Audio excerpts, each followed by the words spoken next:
Hello दोस्तों, स्वागत है आपका आज की नई क्लास में। कल की क्लास में जो क्वेश्चन कराए थे उम्मीद है आप सबने कर लिए होंगे। तो आज की नई क्लास में स्टार्ट करेंगे अब उसी क्लास का अगला पार्ट।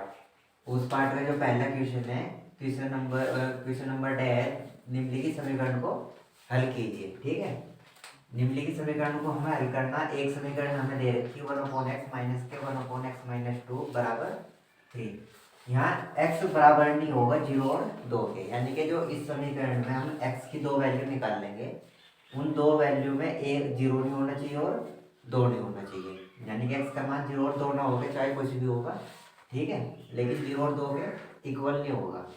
अब देखो करना क्या, सिंपल इक्वेशन को क्रॉस मल्टीप्लाई करना शुरू।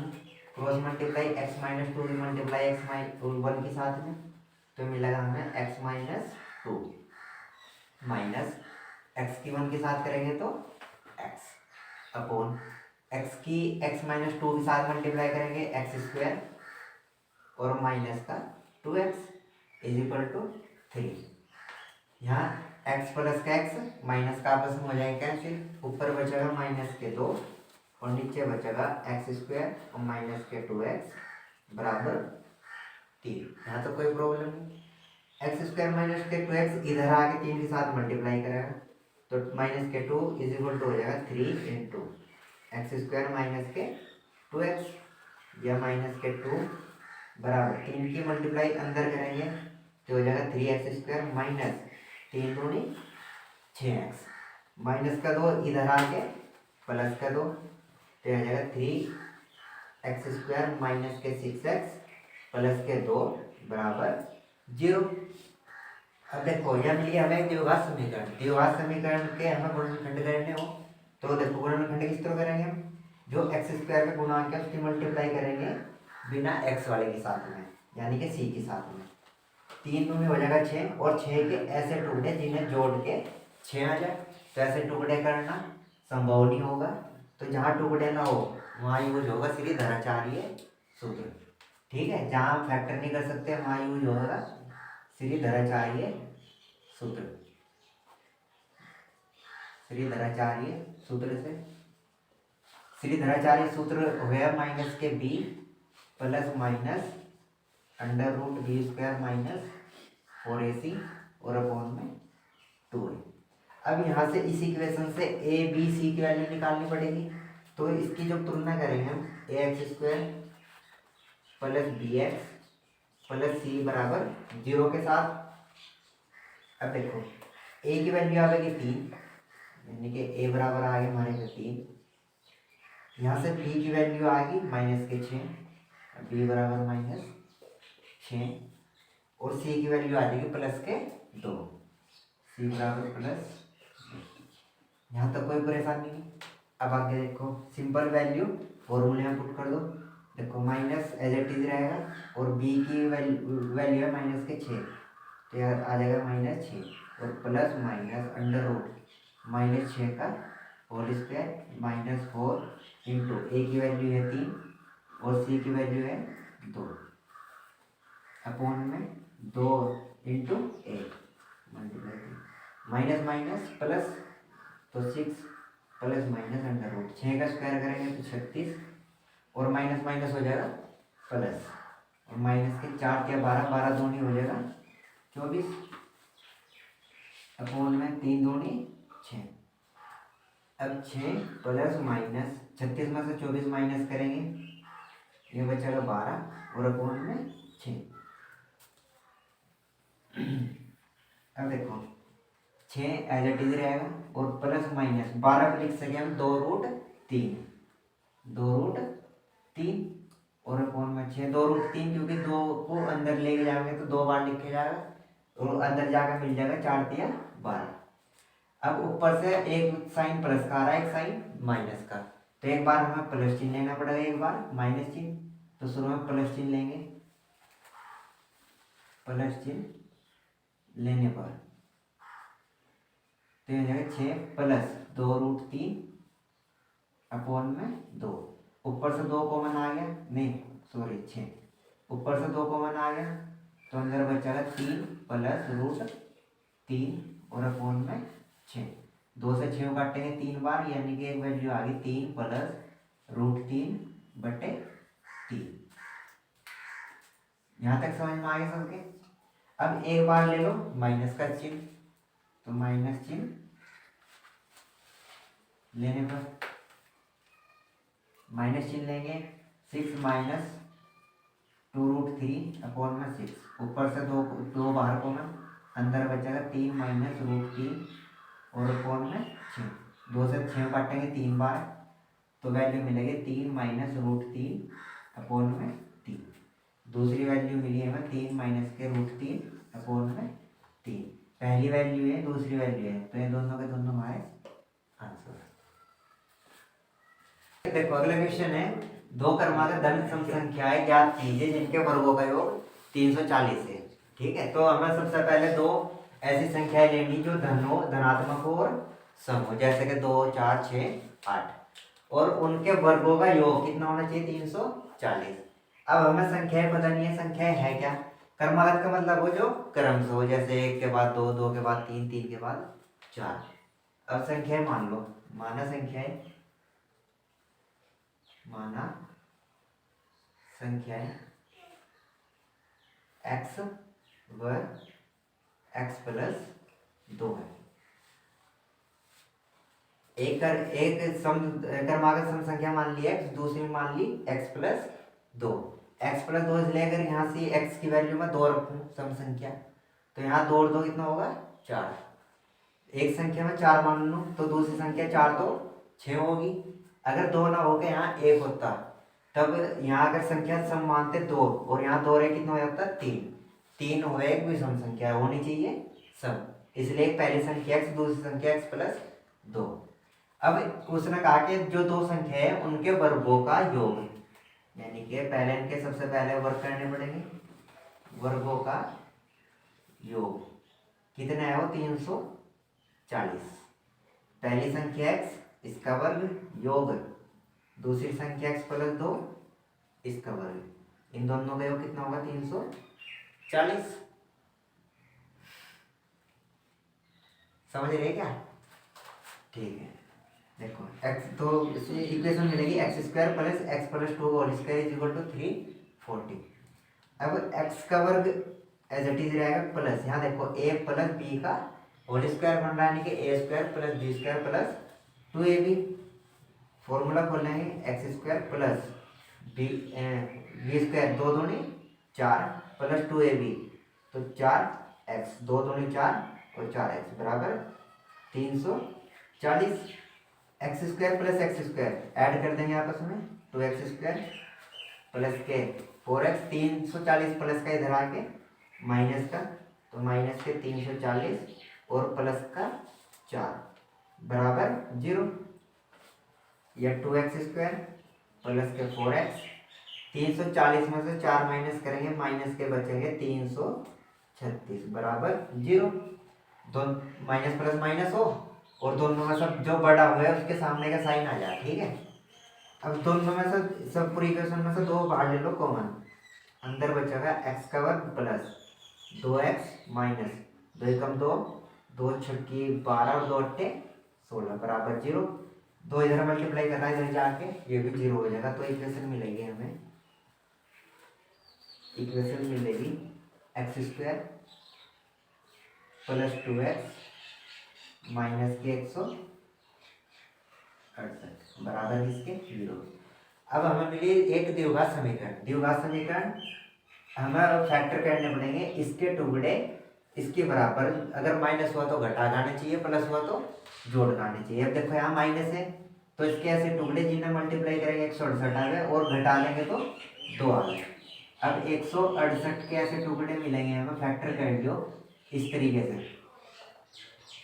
ठीक है, इस तरीके से फैक्टर कर लो सारे के सारे, तो मैं सीधे टुकड़े बता रहा। पहला मिलेगा 14 माइनस 12। ठीक है, दोनों की मल्टीप्लाई करेंगे 168 आ जाएगा और 14 में से 12 घटा दें, कितना बचेगा 2। अब करना कुछ नहीं, 2 की जगह 14 माइनस 12 रख देना, तो इक्वेशन होगी x² प्लस 2 की जगह रखेंगे 14 माइनस 12x माइनस का 168 बराबर 0, या x का वर्ग प्लस एक्स के अंदर मल्टीप्लाई करेंगे 14x प्लस माइनस माइनस 12 के अंदर मल्टीप्लाई करेंगे तो 12x और माइनस का 168 बराबर 0। अब एक इन दोनों में से x कॉमन आ रहा है और इन दोनों में से माइनस के 12 कॉमन आ रहा है। x क्योंकि x यहाँ भी x यहाँ भी x, तो x ले लो बाहर कॉमन, अंदर बचेगा x प्लस 14। एक्स स्क्वायर था, एक बाहर आ गया, एक बचा, एक ही x था वही बाहर आ गया, खाली कितना बचा 14। और माइनस के 12 इधर से कॉमन लेंगे, अंदर बचेगा x और माइनस माइनस हो जाएगा प्लस 12 बाहर आ गया, अंदर बचेगा 14 बराबर 0। क्योंकि 12 की 14 की मल्टीप्लाई करेंगे तो 168 ही आना। x प्लस 14 कॉमन आ गया क्योंकि यहाँ भी है यहाँ भी है, तो x प्लस 14 बाहर आ गया कॉमन, अंदर बचेगा x माइनस 12 बराबर 0। अब यहाँ दो गुणनखंड आ गए द्विघात समीकरण के। अब हमें करना क्या है, एक बार इसे 0 रखना, एक बार इसे 0 रखना। जब हम x प्लस 14 को रखेंगे 0 के बराबर, तो जो प्लस का 14 इधर आ गया माइनस का हो जाएगा, ठीक है। एक बार x माइनस 12 को रखेंगे किसके बराबर 0 के, या x बराबर माइनस का 12 इधर आ गया हो जाएगा प्लस के 12। अब थोड़ा सा क्वेश्चन पर ध्यान दो। क्वेश्चन है कि धनात्मक सम संख्या होनी चाहिए। कैसे होनी चाहिए, धनात्मक, लेकिन एक यहाँ ऋणात्मक यानी कि माइनस के एक प्लस के होनी चाहिए प्लस की, तो माइनस वाला तो आंसर हो नहीं सकता। आंसर होगा x बराबर 12, क्योंकि जो 12 है जो वो प्लस की होगी। अब हमने दो संख्या मान रखी थी, पहली संख्या थी x, दूसरी थी x प्लस 2। तब संख्याएं, ठीक है, पहली संख्या x थी और x का मान यहाँ से कितना आया 12, एक वैल्यू आ गई 12, और दूसरी मान रखी थी हमने x प्लस 2 यानी कि 12 प्लस 2 बराबर 14। तो यानी कि जो संख्याएं थी वह थी 12,14। ये आंसर। अगला क्वेश्चन है क्वेश्चन नंबर 4। जब सूर्य का उन्नयन कोण फाई से थीटा हो जाते हैं तो क्षैतिज तल में खड़े एक स्तंभ से छाया a मीटर अधिक हो जाती है, तो स्तंभ की लंबाई हमें ज्ञात करनी। ठीक है, क्वेश्चन बहुत आसान है, 2 से 3 बार पूछा गया और बहुत इंपॉर्टेंट भी है। ठीक है, एक स्तंभ है हमारे पे, स्तंभ मान लो A से B। अब जो इसका पहले एंगल था वो था थीटा, यानी कि यहाँ से यहाँ तक थीटा था। थीटा के बाद कितना हो रहा है 5, ठीक है। और a मीटर अधिक बढ़ गया छाया, a मीटर अधिक, ठीक है। तो a हो गया, b हो गया, इस पॉइंट को मान लो c और इसे मान लो d। यानी कि क्वेश्चन में दिया कि जब सूर्य का उन्नयन कोण फाई से थीटा हो जाते हैं तो क्षैतिज तल में खड़े एक स्तंभ की छाया a मीटर अधिक हो जाती है। जब फाई से थीटा हो रहा तो इसकी प्रतिछाया भी a मीटर अधिक हो रही। अब हमें यहाँ से यहाँ तक की दूरी नहीं पता और इसकी हमें ऊंचाई बतानी है, ठीक है। स्तंभ की लंबाई यानी कि यहाँ से यहाँ तक हमें h की वैल्यू बतानी, यहाँ से यहाँ तक मान लो b, और जो टोटल है कितना हो जाएगा a प्लस b या b plus a, b plus a। यहाँ तक कोई प्रॉब्लम नहीं। अब देखो पहले चित्र में ध्यान दो, दो त्रिभुज है ए बी सी और त्रिभुज ए बी डी। तो सबसे पहले छोटा त्रिभुज लेंगे ए बी सी, त्रिभुज ए बी सी में देखो लंब और आधार दे रखा है, यानी कि tan शुरू में लेंगे 5 और बराबर लंब बटे आधार, लंब बटे आधार, या tan 5 बराबर लंब h और आधार कितना है b। अब यहाँ से b की वैल्यू निकाल देंगे, b बराबर आ जाएगा tan 5 इधर आ जाएगा और b इस साइड, तो h अपॉन tan 5, समीकरण नंबर 1। अब त्रिभुज ए बी डी में, त्रिभुज ए बी डी में इसमें भी एक लंब दे रखा है, एक आधार दे रखा है। आधार यहाँ से यहाँ तक का पूरा लेंगे यानी कि बी प्लस ए। तो जब लंब बटे आधार हो तब यूज होगा tan थीटा, और यहाँ थीटा कितना है थीटा ही है, तो tan थीटा बराबर लंब बटे आधार, या tan थीटा बराबर लंब h और आधार दे रखा b प्लस a। अब यहाँ से b प्लस a की वैल्यू निकाल देंगे हम, तो b प्लस a बराबर हो जाएगा h अपॉन टेन थीटा, समीकरण नंबर 2। अब यहाँ से ध्यान दो, b की वैल्यू है h अपॉन टेन फाइव, और समीकरण नंबर 2 में रख दो। b की वैल्यू हो जाएगी h upon ten five plus a बराबर हो जाएगा h बट्टे टेन थीटा। h बट्टे टेन फाइव इस साइड जाएगा माइनस का, तो a की वैल्यू हो जाएगी h upon tan theta minus के h अपॉन टेन फाइव। दोनों में से h बाहर कॉमन ले लेंगे, अंदर बचेगा one upon tan theta minus के वन अपॉन टेन फाइव। इधर का क्रॉस मल्टीप्लाई कर देंगे तो a की वैल्यू आ जाएगी h इंटू में टेन फाइव की मल्टीप्लाई वन के साथ ten five minus tan theta की वन के साथ करेंगे तो टेन थीटा अपॉन नीचे दोनों की करेंगे tan theta into ten five. यहाँ तक कोई प्रॉब्लम नहीं। अब ऊंचाई निकालनी है हमें। ऊंचाई निकालने के लिए जो ये जो नीचे दे रखा tan theta into ten five, इधर भाग कर रहा है, इधर जाके एक ही साथ में मल्टीप्लाई करेगा, और जो ऊपर मल्टीप्लाई कर रहा हो नीचे आके डिवाइड करेगा। तब एक h की वैल्यू आ जाएगी h बराबर a, जो नीचे है इधर जाके a के साथ आ जाएगा a into tan theta into ten five upon में जो ऊपर लिखा हो उसे नीचे लिख देंगे टेन फाइव और माइनस के टेन थीटा। ये आ गई स्तंभ की ऊंचाई। क्वेश्चन नंबर 4 का 8वां प्रश्न है, एक बहुमंजिले भवन के शिखर से देखने पर 4 मीटर ऊंचे भवन के शिखर और तल के अवनमन कोण क्रम से 30 डिग्री और 45 डिग्री है। बहुमंजिले भवन की ऊंचाई और दोनों भवन के बीच की दूरी ज्ञात कीजिए। ठीक है, क्वेश्चन बहुत आसान है। 2 से 3 क्वेश्चन हर पेपर में ये पूछे जाने हैं। और देखो, एक बहुमंजिले भवन है, बहुमंजिला सबसे पहले एक चित्र बनाएंगे इसका। तो एक भवन बना लो, भवन मान लो हमारे पास में ए से बी, ये भवन है ए बी, ठीक है। और शिखर से देखने पर 4 मीटर ऊंचे भवन के शिखर और तल, एक दूसरा एक और भवन है इसी के साथ में, जिसकी ऊंचाई कितनी है 4 मीटर। इसे मान लो C और इसे मान लो D, ये दोनों के बीच की दूरी। अब जितनी दूरी है उतनी ही दूरी ये होगी ABCD, इसे मान लो E। अब देखो ध्यान दो थोड़ा सा, जब CD 4 मीटर है तो EB भी कितना होगा 4 मीटर होगा, क्योंकि बराबर है आमने सामने की भुजाएं दोनों। अब BD का हमें पता नहीं, उसे मान लो X। जब BD X होगा तो ECB कितना होगा X होगा। अब कोण देखो, कोण शिखर और तल के अवनमन कोण क्रम से 30 डिग्री और 45। देखो एक कोण हो अवनमन, दूसरा हो उन्नयन। अवनमन कोण हमेशा ऊपर बनेंगे, उन्नयन कोण नीचे बनेंगे। अब शिखर से शिखर तक का 30 डिग्री और शिखर से तल तक का, देखो अवनमन कोण बनेंगे यहाँ ऊपर की साइड में। पहला जो एंगल है वो कितने डिग्री का है 30 का, और पूरा का पूरा एंगल कितने डिग्री का है 45 का। एकांतर कोण जब ये वाला 30 डिग्री का है तो सी भी कितने का होगा 30 डिग्री है, क्योंकि एकांतर कोण हमेशा बराबर होंगे। अब ये पूरा का पूरा 45 का, तो ये डी भी कितने का हो जाएगा 45 डिग्री का, क्योंकि ये भी एकांतर कोण की वजह से बराबर होंगे।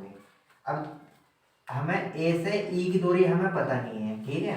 अब पूरी दूरी को मान लो h। अब जब पूरी ए से बी तक की h मीटर है और ई से बी तक है 4 मीटर, तो ऊपर की ए से ई तक कितनी आओगी, पूरे में से इतना माइनस कर दो, ऊपर की आ जाएगी, ठीक है। तो पूरी है हमारे पे h और नीचे की माइनस करेंगे हम 4, तो ए से ई तक की दूरी भी हमें मिल गई। पूरे में से इतना काट दो, इतनी दूरी हमें मिल गई। अब त्रिभुज लेंगे हम, देखो 2 त्रिभुज बने, त्रिभुज ए ई सी और दूसरा त्रिभुज ए बी डी। अब देखो त्रिभुज ए ई सी में देखो शुरू में त्रिभुज ए ई सी में जहां भी लंब और आधार दिया होगा यानी कि थीटा जहां भी होगा उसके सामने हमेशा लंब हो और 90 डिग्री के सामने कर्ण हो और बचा कुचा हमारे पे आधार हो, तो थीटा के सामने लंब और नीचे आधार। जहां भी लंब और आधार दिया होगा वहां से हम tan थीटा का यूज करेंगे। तो tan थीटा बराबर हो जाएगा लंब बटे आधार। अब देखो थीटा की वैल्यू 30 डिग्री तो हो जाएगा tan 30 बराबर लंब है हमारे पास में h-4 और बटे आधार मान रखा हमने x। ठीक है, tan 30 की वैल्यू हो 1/√3 बराबर h-4 और अपॉन में x। यहाँ से x की वैल्यू निकाल लेंगे तो x बराबर √3 इधर जाकर मल्टीप्लाई करेंगे यानी कि एक बार h के साथ में एक बार 4 के साथ में। समीकरण नंबर 1। अब त्रिभुज लेंगे ए बी डी। त्रिभुज ए बी डी इसमें भी लंब और आधार दे रखा है यानी कि tan थीटा बराबर हो जाएगा लंब बटे आधार। अच्छा कुछ के मन में डाउट होगा कि tan थीटा से अलग और भी कुछ वैल्यू रख सके तो cot थीटा भी रख सके।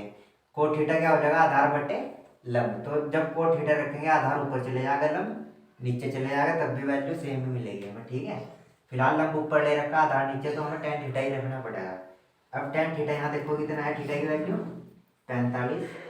तो tan 45 बराबर लंब ए बी यानी कि h अपॉन में आधार x। tan 45 का मान 1 और बराबर हो जाएगा h बटे x या x बराबर h। यहाँ से इस समीकरण नंबर मान लो 2। अब देखो क्वेश्चन में ध्यान दो थोड़ा सा। क्वेश्चन में पूछा है दोनों भवनों के बीच की दूरी बताओ। बीच की दूरी है x। अगर हमें x से निकालना हो तो वैल्यू रखेंगे हम h की और हमें h निकालना हो वैल्यू रखेंगे हम x की। ठीक है, तो हमें फिलहाल x चाहिए तो वैल्यू रखेंगे समीकरण नंबर 1 में h की। समीकरण नंबर 1 है x बराबर h√3 और माइनस के 4√3। ठीक है, x की वैल्यू चाहिए तो h की वैल्यू रखेंगे। h बराबर कितना है x रख दो समीकरण में तो हो जाएगा x√3 और माइनस के 4√3। माइनस का 4√3 इधर आके प्लस का और x इधर प्लस का इधर आके माइनस का। तो 4√3 बराबर हो जाएगा x√3 और माइनस का x क्योंकि प्लस का इधर आके माइनस का। ये 4√3 बराबर दोनों में से x कॉमन अंदर बचागा √3 माइनस 1। अब √3 माइनस इधर मल्टीप्लाई कर रहा है इधर आके डिवाइड करेगा तो 4√3 अपॉन में आ जाएगा √3 माइनस का 1 और बराबर x। अपॉन में √3 या ऐसे कोई रूट में वैल्यू होती नहीं तो उसका कर देंगे हम परिमेयकरण। ठीक है, आगे लिखेंगे परिमेयकरण करने पे। परिमेयकरण मतलब जो भी वैल्यू दे रखी होगी उसका साइन चेंज करके ऊपर नीचे उसी की मल्टीप्लाई। तो 4√3 अपॉन में हो जाएगा √3 माइनस 1। परिमेयकरण करेंगे तो मल्टीप्लाई कर देंगे इसकी साइन चेंज करके √3 प्लस 1 के ऊपर और √3 प्लस 1 के नीचे बराबर किसके h के। अब 4√3 की मल्टीप्लाई इसके साथ करो √3 देखो a minus b a plus b नीचे फॉर्मूला बन जाएगा a² माइनस b² का। अब 4√3 की मल्टीप्लाई करेंगे एक बार √3 के साथ में प्लस 4√3 की मल्टीप्लाई करेंगे एक बार 1 के साथ में अपॉन में a² माइनस b² का फॉर्मूला यानी कि √3 का होल स्क्वायर और माइनस 1 का होल स्क्वायर बराबर सॉरी यहाँ x है भाई। ठीक है, बराबर x। √3 मल्टीप्लाई √3 करेंगे 4 मल्टीप्लाई 3 बचा क्योंकि रूट से रूट कैंसिल खाली एक 3 बचेगा और प्लस के 4√3 एक के साथ मल्टीप्लाई करेंगे एज इट इज आ जाएगा अपॉन में यहाँ बचेगा 3 और माइनस का 1 बराबर किसके x के। 4 दिया 12 और प्लस के हो जाएगा 4√3 बटे 2, 3 में से गया कितना 2 बराबर x। ऊपर से लेंगे 4 कॉमन, अंदर बचेगा 3 प्लस √3 अपॉन में 2 बराबर x। 2 से 4 को कैंसिल करेंगे 2 बार में, तो जो x की वैल्यू निकली वो निकलेगी 2 इंटू में 3 प्लस √3। ठीक है, ये तो मिल गया हमें x की वैल्यू, यानी कि b से d तक की दूरी। तो b से d तक की दूरी कितनी आई हमारे पास में 2 इंटू 3 प्लस √3। अब उसने कहा कि भवन की भी ऊंचाई बतानी है, तो भवन की ऊंचाई इतनी मान रखी थी हमने h। अब समीकरण नंबर 2 में देखो जितना x उतना ही h, क्योंकि दोनों आपस में बराबर है, तो जितनी बीच की दूरी होगी उतनी है हमारे पास में भवन की ऊंचाई हो जाएगी। तो भवन की ऊंचाई भी आ गई 3 प्लस √3, क्योंकि x बराबर है h के। यहाँ